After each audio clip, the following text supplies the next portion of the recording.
Depois do final da série Divergente, a gente meio que fica com o pezinho um pouquinho atrás com a titia Veronica Roth, né? Oi, gente, aqui é a Thaís do Pronome Interrogativo e a gente vai conversar sobre o primeiro livro de uma duologia, por enquanto, que é Crave a Marca, da Veronica Roth, mesma autora de Divergente. Mas antes de começar a falar sobre o livro, já deixa seu joinha aqui no vídeo que ajuda muito, se inscreve aqui no canal pra você não perder nenhum vídeo e me segue nas redes sociais pra gente bater um papo. E se você tiver aquele seu amigo que gosta de Divergente, que gosta da Veronica Roth, indica esse vídeo pra ele porque ajuda muito também. Então, antes de falar sobre o que eu achei desse livro, eu vou explicar um pouquinho sobre o que é a história, obviamente sem spoilers. Crave a Marca vai contar a história de dois jovens, a Sarah e o Akos. Eles pertencem a grupos rivais, grupos que existem no mesmo planeta, mas são rivais desde muito tempo. A Sarah é dos Choté e o Akos é dos Tuvis. Certo dia, o irmão da Sarah, ele ordena que sequestrem o Akos junto com um de seus irmãos. Então, ele sequestra os dois por causa da fortuna. E quando eu falo fortuna aqui, eu não tô falando de dinheiro. Fortuna nessa história é um futuro que vai acontecer, é uma coisa imutável, independente do que você faça, vai acontecer. A partir daí, Akos e Sarah vão precisar se unir, deixar suas diferenças de lado para conseguir um bem maior. E quando eu falo bem maior, a gente também tem uma coisa muito importante nessa história em relação aos personagens. Todo mundo, a partir de certa idade, recebe um dom da corrente, que é tipo uma força que existe nesse universo. E eles têm alguns dons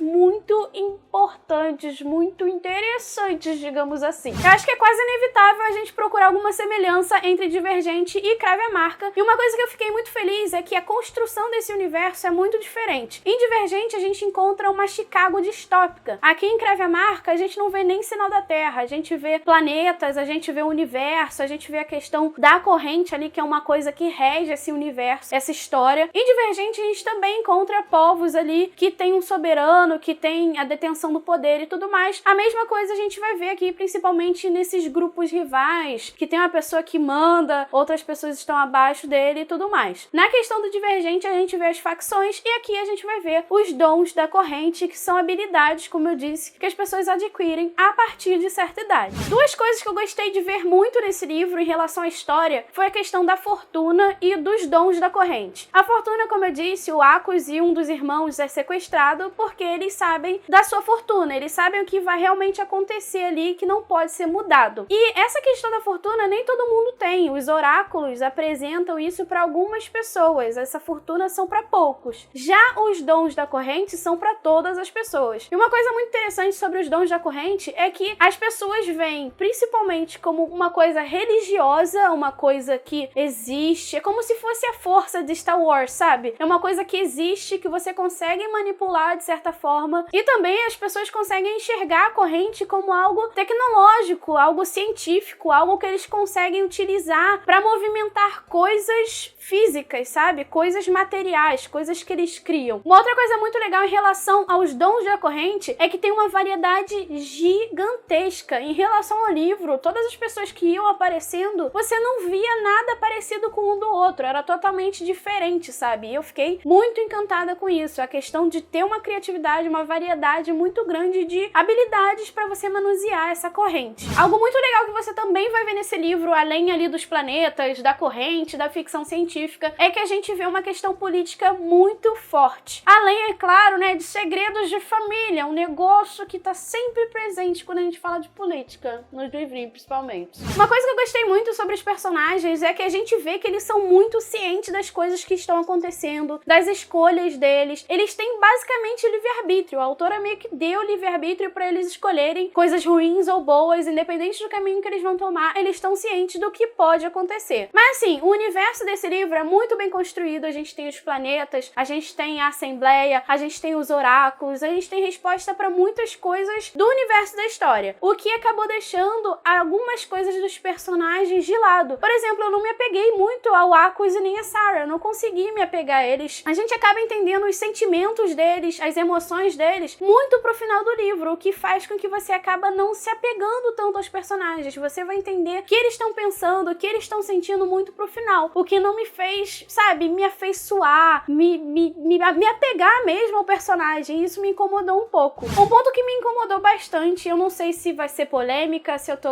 overreacting, me digam aqui nos comentários o que vocês acham. Se você leu o livro, me diz aqui o que você achou desse ponto. Mas uma coisa que me incomodou foi o fato do povo Choté Quartet ser caracterizado, né, como pessoas de pele escura e agressivos, e o povo Tuve, um grupo de pessoas de pele clara e muito pacíficos, sabe? Foi uma coisa que eu fiquei meio tipo, Foi uma coisa que me incomodou bastante na história. Não digo a construção, isso não afetou a construção dos personagens principais, mas é uma construção social da história, e isso me deixou meio tipo, não foi bom, não foi legal. E aí eu fiquei refletindo sobre isso no final do livro. Então, caso você tenha lido, me diz aqui nos comentários o que você achou sobre isso, se eu estou com razão de me incomodar. Alguns pequenos detalhes da história me deixaram assim extasiada pra querer mais, pra ler mais, pra conhecer o segundo livro, pra continuar acompanhando a história. O fato da gente ver flores que fazem a diferença na história, sabe? São flores que, se você manusear de uma forma ou de outra, ela pode fazer bem ou mal, e eu gostei muito disso. Existem as poções, existem os chás ali que acabam ajudando os personagens a algumas coisas, e eu gostei muito disso porque acaba misturando ficção científica com fantasia, ou fantasia com ficção científica, eu não sei, mas foi uma coisa que eu gostei bastante. Outra coisa que eu gostei muito foi o fato de ter um mapa aqui.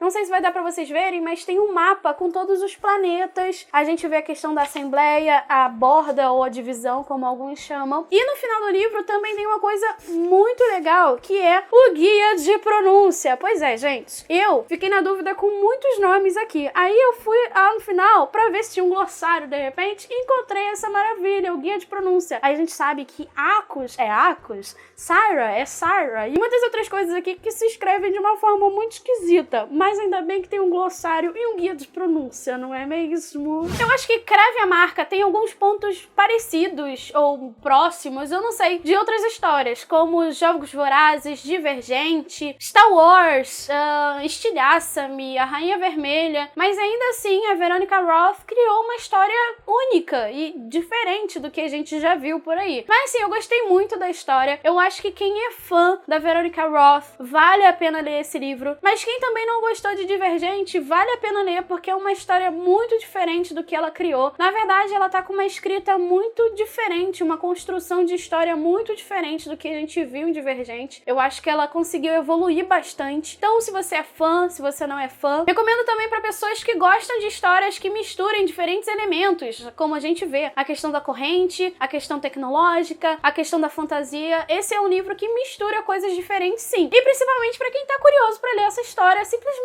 leia Creve a Marca, que provavelmente você vai gostar bastante. Acho que essencialmente Creve a Marca vai ser um livro que vai contar a história de dois jovens que descobrem ali seus possíveis futuros, e eles têm duas possibilidades: ou eles continuam com aquele futuro e acontece o que vai acontecer, ou eles mudam e eles têm essa opção. O que será que eles vão fazer? Então, como eu gostei do livro e eu quero saber a opinião de vocês, eu vou sortear aqui um exemplar junto com a editora Rocco, então vai ter um formulário aqui no box de informações para você preencher e participar. Caso você já tenha lido Creve a Marca, me diz aqui nos comentários o que você achou, se gostou, se não gostou, se tá ansioso pro próximo livro, o que você achou das questões que eu apresentei aqui, me diz aqui nos comentários que eu quero muito conversar com você. E caso você não tenha lido, me diz aqui nos comentários se você tá curioso, se você quer muito ler esse livro e quais são as suas expectativas, ok? Então é isso, gente, eu espero muito que vocês tenham gostado do vídeo, não se esqueça de se inscrever aqui no canal, já deixar o seu joinha e me seguir nas redes sociais, e vai ter um outro videozinho aqui pra você assistir e continuar acompanhando o canal. Até o próximo vídeo, um super beijo